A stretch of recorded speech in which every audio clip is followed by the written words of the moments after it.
When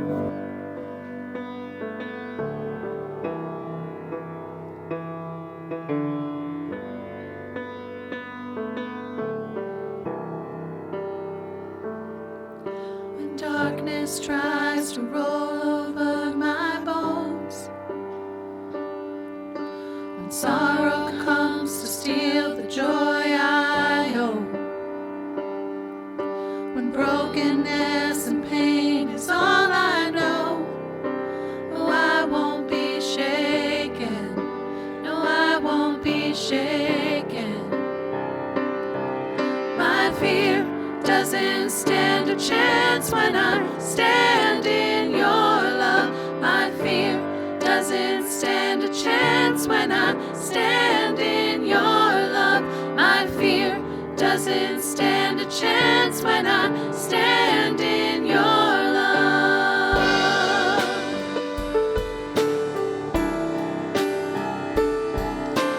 Shame no longer has a place to hide. I am not a captive to the lies. I'm not afraid to leave my past behind. Oh, I won't be shaken. No, I won't be shaken.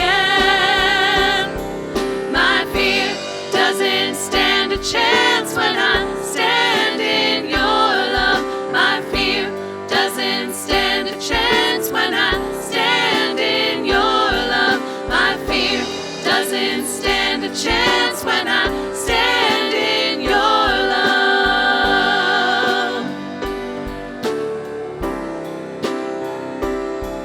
There's power that can break off every chain. There's power that can empty out a grave. There's resurrection power that can save. There's power in your name. Power in your name. There's power that can break off every chain. There's power that can empty out a grave. There's resurrection power that can save. There's power in your name. Power in your name. My fear doesn't stand a chance when I stand in your love. My fear doesn't stand a chance when I stand in your love. My fear doesn't stand a chance when I stand in your love.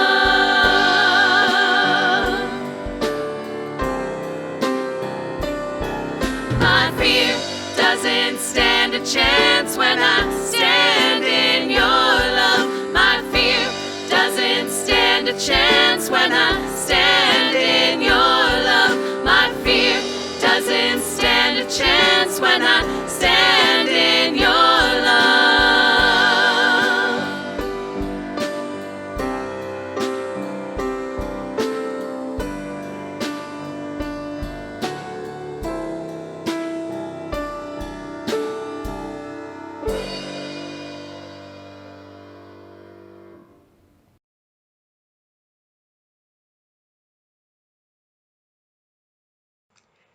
Hey everyone, I'm Jen Mayer and I'm here with this week's Midweek Moment or Small Group Extra.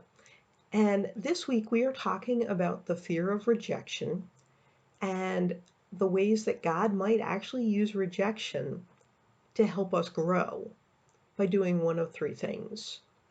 By revealing a new path to us that we've not seen before, by refining the way that we approach situations, or by redirecting us to a path that we might have known about but hadn't previously given much thought or much consideration. And I want to talk about an example of that involves a cannonball being fired 500 years ago. So in about a month, Jesuits, members of the Society of Jesus founded by Ignatius of Loyola, are going to celebrate the fact that Ignatius was struck by a cannonball exactly 500 years ago. And you might think, that's kind of an odd thing to celebrate. And I understand where you're coming from.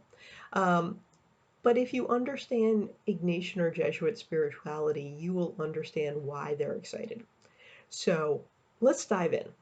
Um, Ignatius of Loyola lived 500 years ago at the time of the Crusades, and he was um, raised in a wealthy family, and so his idea of success was to go be a bold and courageous soldier, and in between times of battle, when you're back at the home front, to live the good life, which involved young women and balls and or dances and just a life of ease.